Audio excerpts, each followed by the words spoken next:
What's your name? Who knows? Yo, what's going on, guys? It's your boy Who Knows back with a video, not a stream. Normally we do streams every single day, but from now on I wanted to do on Mondays, aka Member Mondays, where I play with the members offline. I wanted to make that an exclusive thing where I don't stream it at all, and then I make a video on Mondays. Today we're doing a Q&A. I asked you guys on my community tab if you guys would ask me questions about anything in my entire life that I would answer, and here we're gonna do it today, so let's get into it.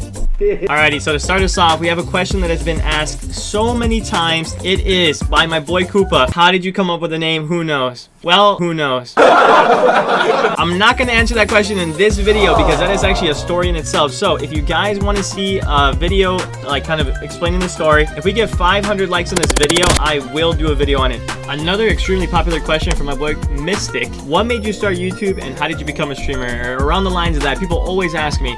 Now, this is actually something that just kind of happened by chance. So me and my boy Matthew014, basically in high school, we, for whatever reason, kind of got into the idea of streaming because he had done Clash of Clans streaming, which was huge back in the day, and he already had like 200 followers from it on Twitch. And then we ended up just thinking, oh, we're gonna stream together, we're gonna become content creators.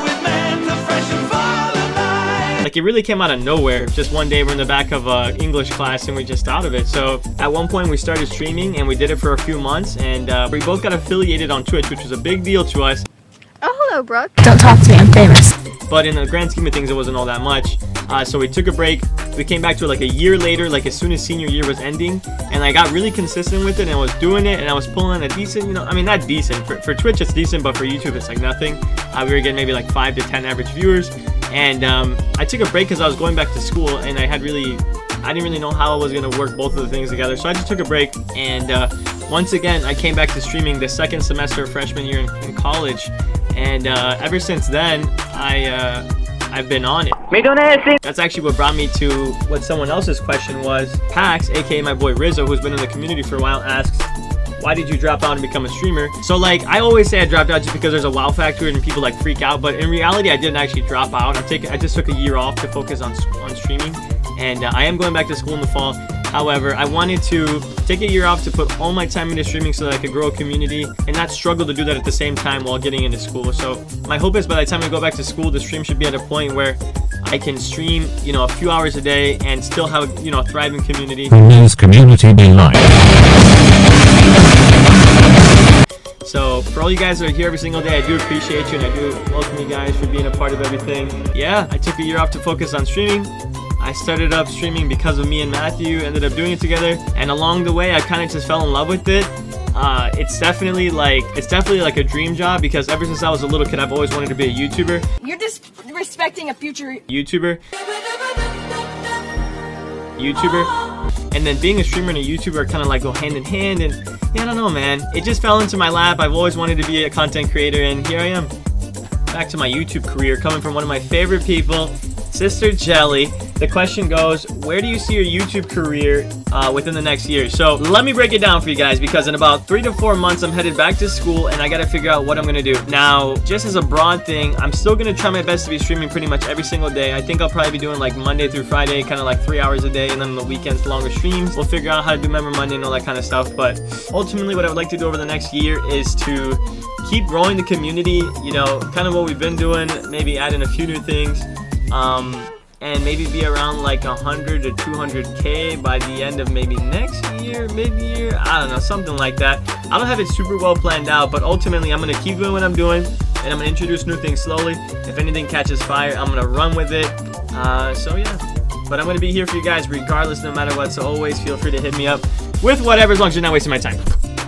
Next question comes from my guy Dylan. He asks, would you ever give out thousands of dollars in your customs? Now, to answer that, who knows? No. However, I have some news, some potential things that are gonna happen. I won't spoil it here, but I'll kind of just give you guys a little inside scoop. I am kind of in works of creating a tournament with a big cash prize. I'm hoping anywhere in the realm of like $500 to $1,000 for the final cash prize. And yeah, so stay tuned for that. If you're interested in winning any money with being on a part of a tournament, make sure to smash like and subscribe with post notifications on, because we're always doing cool stuff here, trying to make, you know, take over the YouTube live streaming. Next next question goes, what would I do if I had $1 million? And here's the true answer. I would buy $1 million worth of V-Bucks with support a creator code, who knows, in a Fortnite item shop, and then spend them all. Alright, now what would I actually do? Ultimately, I am a 20-year-old guy. I would buy, obviously, a freaking nice car, because everyone would do that. I would buy probably like a Tesla. So essentially, what I would do is I would divvy up the money in a way that I would probably spend about 20% of it, and then like 80% of it I would invest into either like real estate or some kind of, you know, like somewhat moderately risky stock market kind of deal. Stocks, I should say, in general. Sorry, that sounds stupid, but yeah. So, but like with this $200,000 that I would spend, I would buy like a Tesla, obviously a pair of Yeezys because I've been wanting to buy some forever. I would take my girl on obviously a nice vacation, maybe get her a nicer promise ring. What else? Question coming from my boy Reflex says, is Fortnite your career? Now, let me kind of explain this in a certain way. So, content creation is not based on any single game forever. You know, games have lifespans. They come and they go. So, is Fortnite my career? At the moment, yes. However, will it always be? More than likely not. And also, I don't really want to only do gaming content. Gaming content is just the easiest because I've always liked gaming. It's an easy way to connect with people because people are looking for people to, you know, play games with or be a part of their community while playing games. So that's where I'm starting. But ultimately, I would like to do like real life content. So somewhat like a FaZe Rug, and people, for whatever reason, always say I look like FaZe Rug or freaking Preston Plays or anybody ever that literally has black hair to comb over. Now, a question coming from my boy Cohen, who I think anybody that is a small or wanting to be a content creator has thought about. Are Fortnite customs the way to make a career on Fortnite? Now, short answer, no, kinda. So here's my thought here.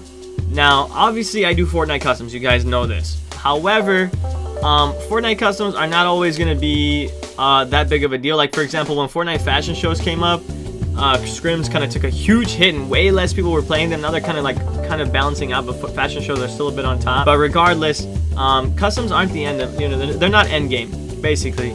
Ultimately, there's somewhat of a peak, if you guys will follow me there. So like, you can only play with so many people, which kind of starts creating this disconnect. And yeah, so I feel like up to a certain point, you could make a small career out of it, I guess. But I just think there's so much more to go after. There's so much more that I could achieve, or that you could achieve if you're interested in, you know, running it. But my thought, however, is it's a great way to get started.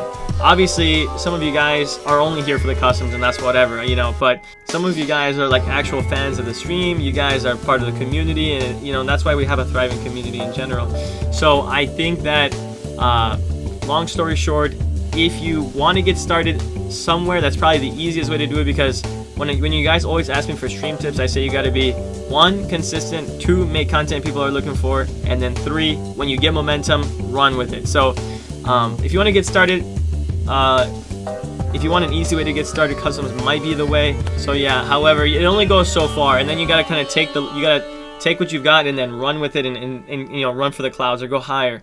But yeah, now we've got two questions that I think go hand in hand by my boy Jabari and Doomcrane.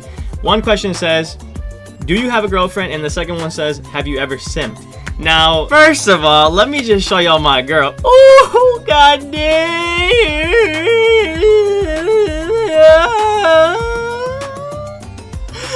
No, I'm just kidding. But, okay, so first of all, do I have a girlfriend? Yes, obviously. My girlfriend, her name is Cindy. She's beautiful. We've been together for over 2.5 years. I wear this little ring. It's a promise ring. Things are great. Now, the question is, do I simp? Boys, ooh, I tell you, back when me and Cindy first met, I legit did not think I had a single chance with her, because back in the day, boys, I don't know, man. For whatever reason, I simped over her. Honestly, I simped over her like crazy. She treated me like a pushover because of it, so then I started to have to, you know, like, kind of tease her a little bit to get her to, like, you know, get her off the pedestal, basically. I still have her there, but, you know, I just make her think that I don't have her there. So basically, yeah, do I have a girlfriend? Yes, her name is Cindy. And do you simp? Of course, bro. If you're not simping over your girl, what are you doing? Honestly, bro. So. Alright, and then last but not least, from my boy Trout says, how big is the peen?